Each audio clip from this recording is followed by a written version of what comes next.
तमाम लिसनर्स को प्रोग्राम में एक बार फिर कहूँगा खुश आमदीद। मुझे कहते हैं आरजे मुबशर मगल और आप सुन रहे हैं जीलो जिंदगी। जीलो जिंदगी के इस एपिसोड में जिस टॉपिक के ऊपर हम बातचीत कर रहे हैं वो है बर्निंग डिजायर यानी पागलपन।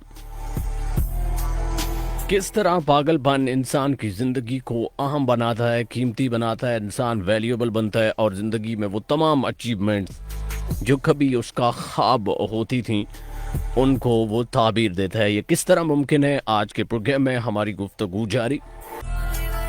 एक दफ़ा सुकरात के पास एक शागिर्द आया और वो शागिर्द कहता है कि मेरे दिल के अंदर पढ़ाई की जो है वो तलब पैदा नहीं होती और मैं जब आपके पास आता हूँ तो बड़ा हैरान होता हूँ। मुझे समझ नहीं आती कि इतना ज़्यादा आपके अंदर इल्म कैसे आया, यानी आपके अंदर इस इल्म की तलब कैसे बढ़ी।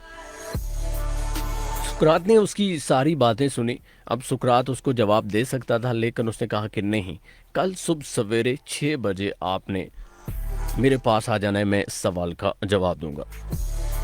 बच्चे को सारी रात इंतज़ार रहा और सुबह सवेरे 6 हुए, वो अपने उस्ताद मोहतरम के पास पहुंचा। वो क्या देखता है कि उस्ताद जो है एक तालाब है और तालाब के सेंटर में खड़ा है। तालाब भी क्या, एक नदी होती है, उसके सेंटर में खड़ा है और उस बच्चे को कहता है कि तुम भी यहाँ पानी के अंदर आ जाओ।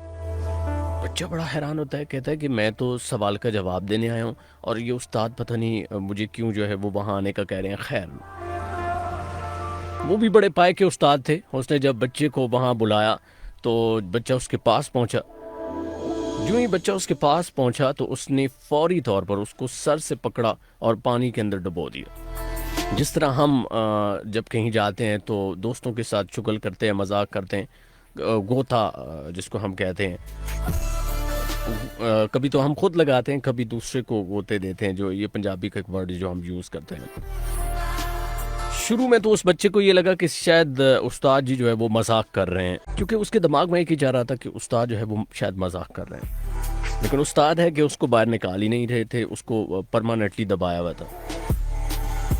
अभी 5 मिनट नहीं गुजरे, चूँकि उसका सांस बंद हो रहा था, तो फौरी तौर पर उसने ये सोचना छोड़ दिया कि ये उस्ताद है, इसका रुतबा क्या है, ये कौन बंदा है। उसने एक झटका मारा, उस्ताद को पीछे गिराया और फौरी तौर पर वहाँ से भाग के पानी से बाहर आ गया। और जो ही पानी से बाहर आया, कहा कि उस्ताद मोहतरम, मैंने आपसे सवाल का जवाब मांगा था, ये नहीं कहा था कि आप मुझे जो है यहाँ पे मार दें। तो इसमें सुकरात मुस्कराया। सुकरात कहता है कि यही तुम्हारे सवाल का जवाब था। अब शागिर्द जो है वो हैरान होता है, कहता है कि इसका क्या मतलब है। सुकरात जो है वह अगेन मुस्कुराया तो कहता है कि मेरे सिर्फ एक सवाल का जवाब दो कि जब मैंने तुम्हें गोता दिया, जब तुम पानी के अंदर थे, तो तुम्हारी क्या ख्वाहिश थी। तो वो बच्चा कहता है कि जब शुरू में आपने मुझे गोता देने की कोशिश की तो मुझे यूं लगा कि शायद आप मजाक कर रहे हैं, लिहाजा वहाँ पे तो कोई ख्वाहिश नहीं थी। उसने कहा जब आप आखिरी मोमेंट था उसमें बताओ।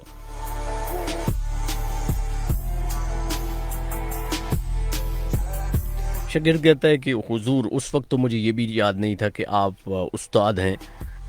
उस वक्त सिर्फ मुझे एक चीज़ याद थी कि मेरा सांस बंद हो रहा है और किसी तरीके से मुझे सांस आ जाए। सुकरात मुस्करा के कहता है कि बच्चे, जिस दिन तुम्हारे अंदर इतनी तलब आ गई, जितनी तलब पानी के अंदर जब वो तुम थे और तुम्हारी सांस बंद हो रही थी और तुम चाह रहे थे कि तुम्हें ऑक्सीजन मिले, जब तक इतनी तड़प, इतना पागलपन तुम में ना आए, उस वक्त तक तुम बड़ी मंजिल के मुसाफिर नहीं बन सकते। उस वक्त तक तुम सुकरात जितना इल्म हासिल नहीं कर सकते। बच्चे का दिमाग क्लिक किया, बच्चे को तो समझ आ गई, लेकिन अब हमने इस वाक़े से खुद समझना है कि हमारे लिए क्या सबक है। हम खुद अगर सोचें, कभी पानी के अंदर हम चलें, कोई उस्ताद हमें वहाँ पे ना डुबोए, हम खुद थोड़ी देर के लिए वहाँ रहें तो हमें महसूस होना शुरू हो जाएगा कि सांस इंसान का बंद होता है और उस वक्त सिर्फ एक ही ख्वाहिश इंसान के दिलो दिमाग में होती है कि किसी भी तरह इंसान का सांस बहाल हो जाए। अगर आपकी ज़िंदगी में इतनी ख्वाहिश है किसी चीज़ को पाने की, वो कोई भी चीज़ है इस दुनिया में, किसी को भी आप वो नाम दे सकते हैं, उस दिन आप वो काम कर जाओगे। इसी को बर्निंग डिज़ायर कहते हैं। मैंने 2 एग्जांपल्स दे के आपको समझाया सो डैट कि आप इस तड़प या इस पागलपन को समझ जाएं। ये वो वाला पागलपन नहीं है कि आप लोग कहते हो कि मुझे किससे मोहब्बत होगी, मुझे इश्क हो गया, मैं उसके बगैर मर जाऊंगा या मर जाऊंगी, इस तरह की ये कहानियाँ, ये वो वाला पागलपन नहीं है। ये एक ऐसा पागलपन होता है जिसमें आप ज़िंदगी में कुछ ऐसा काम कर जाते हो कि दुनिया सारी देखती रह जाती है। अगले दिन एक दोस्त ने मुझे एक स्टेटस भेजा और वो वासफ साहब ने एक लाइन लिखी हुई, तो वो लाइन बड़ी प्यारी। उस लाइन में लिखा था, वासफ साहब कहते हैं कि अगर तुम्हें ज़िंदगी में कोई दोस्त गम ना पहुंचने की दुआ दे, यानी ये दुआ दे कि कभी तुम्हें ज़िंदगी में गम नसीब ना हो, तो वो दुआ नहीं होगी, वो बद दुआ होगी और बदतरीन बद दुआ होगी। दोस्त मुझे बजाया और कहता है कि इसकी तशरीह कर दें काइंडली। जब मैंने उसको पढ़ा तो बड़ा एक सिंपल सा कंसेप्ट सामने आया और आज भी मैं क्लास के अंदर बच्चों को समझा रहा था कि जब भी हम ज़िंदगी के अंदर सिर्फ सुकून चाहते होते हैं, हम कहते हैं कि बस हमें कोई दुख कोई तकलीफ़ ना आए, मैंने कहा तब तक ज़िंदगी होती नहीं है।